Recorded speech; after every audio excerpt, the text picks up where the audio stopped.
बड़ी ननद। कहने को तो कोमल इकलौती बहू है, पर बेचारी कोमल की जरा भी नहीं चलती थी। कोमल कुछ भी कहती तो उसकी ननद उसकी बातों को नजरअंदाज कर उसकी बातों को अक्सर काट दिया करती और अपने मन की ही चलाती।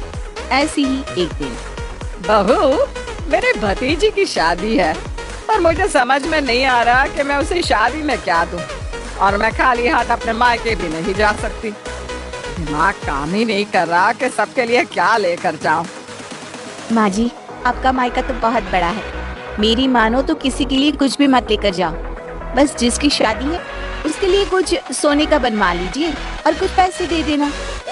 बात तो तेरी सही है बहू। तेरी और रवि की जब शादी हुई थी तो मेरे भाई ने भी तुझे शादी में सोने के कड़े दिए थे। क्या मामा जी ने मुझे सोने के कड़े दिए थे? पर वो तो मुझे मिले ही नहीं। मामा जी ने कुछ भी दिया हो उससे आपको क्या भाभी? वो सोने के कड़े भला माँ आपको क्यों देगी? और माँ ने उनकी बेटी को भी तो दिया था, बदले में उन्होंने दिया। देखो माँ, अब तुम्हें मामा को कुछ देने की जरूरत नहीं है। अरे वो क्यों मोनिका बेटा? माँ, मामा के 3 बच्चे हैं, आप उसके 2 बच्चों को पहले ही दे चुकी हो और आपके 2 ही बच्चे हैं। सोच समझकर कुछ दिया करो। हम इतने भी अमीर नहीं जो दूसरों पर लुटा सके। और फिर भी अगर देने का इतना ही मन है तो एक चांदी की पायल दे देना, बस। दीदी, हमें ऐसे नहीं सोचना चाहिए। मामा जी हमेशा सुख दुख में हमारा साथ देते हैं। भाभी, मैं तुमसे बड़ी हूँ, अब तुम तो मुझे मत सिखाओ कि मुझे क्या करना है और क्या नहीं। और माँ, तुम जैसा मैंने कहा है वैसे ही करना, फालतू पैसे उड़ाने की जरूरत नहीं है। अब सुमित्रा भी अपनी बहू की बात न मानकर अपनी बेटी की बात मानती है, क्योंकि मोनिका बड़ी थी और उसकी अब तक शादी नहीं हुई थी, इसलिए बेचारी कोमल अपनी ननद को कभी कुछ कह भी नहीं पाती। समय यूं ही बीतता है और समय के साथ मोनिका की अब और भी ज्यादा घर में चलती है। भाभी, आज खाने में क्या बना रही हो? प्लीज आज कुछ अच्छा बना लेना। बहुत दिन हो गए कचौड़ी नहीं बनी और रवि जी को मेरे हाथों की कचौड़ी बहुत पसंद है, तो मैं सोच रही थी उनके लिए कचौड़ी ही बना लूं। कभी अपनी और अपने पति की पसंद से भी बाहर निकलो, हम लोगों की पसंद को भी देख लो। गर्मी में इतना ऑयली खाना अच्छा नहीं है, इसलिए आज जो मैं कहूँगी वही बनेगा।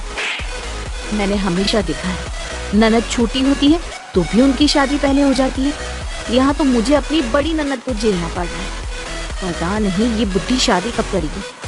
कैसी लड़की है जो अपने छोटे भाई की शादी पहले करवा दी और खुद अब तक कंवारी बैठी है। शायद इसी वजह से इसका रिश्ता नहीं लग रहा। क्या हुआ भाभी, क्या सोचने लगी? मैंने जो कहा वो सुना ना आपने? हाँ हाँ, सब सुना। बता दीजिए क्या बनेगा आज? बहुत दिन हो गए हैं इडली सांभर खाए। एक दिन वो रवि से कहती है, रवि जी, आपको और आपके घर वालों को दिखाई नहीं देता? जवान बेटी घर में बैठी है, आखिर आप लोग दीदी की शादी कब करवाएंगे, जब वो बूढ़ी हो जाएंगी? अरे लड़कियों की क्या उम्र नहीं निकलती? अरे क्या हुआ कोमल, तुम इतनी नाराज क्यों हो रही हो? क्या हुआ? आप जानते नहीं हो क्या अपनी बहन को? हमेशा इस घर में दीदी की ही चलती है। मैं जो कहती हूँ दीदी ठीक उसका उल्टा करती है। पता नहीं मेरे साथ वो ऐसा क्यों करती है। इस घर में कभी मेरे मन की तो चलती ही नहीं। अरे दीदी तुमसे बड़ी है तो जाहिर सी बात है ना, हमें अपने से बड़ों का कहना तो मानना ही पड़ेगा। बड़ी है तो शादी करा दो ना, अब उन्हें भी तो अपना घर संभालना चाहिए। मुझे समझ में नहीं आता आखिर ऐसी कौन सी बात थी कि जो पहले आपकी शादी करवा दी गई। कोमल बस भी करो ना, इतना ज्यादा बोलना अच्छी बात नहीं होती। दीदी की शादी नहीं हो रही थी इसलिए पहले मेरी शादी करवा। पंडित से दीदी की कुंडली दिखाई गई थी तो पंडित ने कहा कि जब तक मेरी शादी नहीं होगी तब तक दीदी की भी नहीं होगी। इतना बोलकर रवि नाराज हो जाता है और वहाँ से चला जाता है। बोलने को तो अब भी कोमल के पास बहुत कुछ था, पर वो खुद को शांत कर लेती है। अब ऐसे ही कुछ दिन और बीत जाते हैं और एक दिन जब घर में साड़ी वाला आता है तो कोमल अपने लिए एक साड़ी पसंद करती है। माँ जी, मुझे ये साड़ी पसंद है, शादी में मैं यही साड़ी पहनूंगी, मुझ पर अच्छी लगेगी। सच में भाभी, आपकी चॉइस बहुत खराब है। कोई जरूरत नहीं है आपको ये साड़ी लेने। मैंने आपके लिए साड़ी पसंद करी है और आप इसी साड़ी को पहनना शादी में, ये आप पर उससे ज्यादा अच्छी लगेगी। सही कहा मोनिका बेटा तूने। कोमल बहू पर यह साड़ी ज्यादा अच्छी लगेगी, सस्ते की सस्ती और अच्छी से अच्छी। ठीक है, आप लोगों को जो पसंद है आप वही ले लो।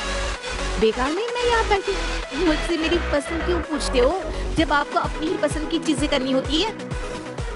आज कोमल अपने गुस्से को कंट्रोल नहीं कर पाती और पहली बार सबके सामने जवाब देकर वहां से चली जाती है। कोमल का ऐसा जवाब सुनकर मोनिका और सुमित्रा का मुंह बन जाता है, तो वहीं दूसरी ओर रवि उसे समझाने की कोशिश करता है, जिस पर कोमल रवि से कहती है, रवि, हमारी शादी को 1 साल होने वाला है, पर अब तक आपने और माँ जी ने अपने कान और आंख बंद कर रखे हैं। आप चाहते ही नहीं कि इस घर की बेटी इस घर से जाए।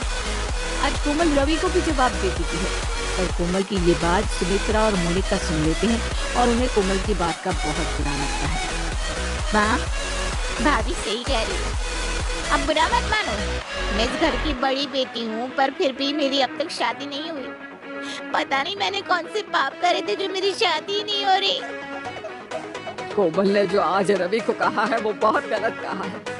मैं अभी कोमल को बताती हूँ कि तेरी कुंडली में दोष है, इसलिए तेरी शादी नहीं हो पा रही। किसी भी माँ बाप को शौक नहीं होता कि वो अपनी बेटी को घर पर बिठा कर रखे।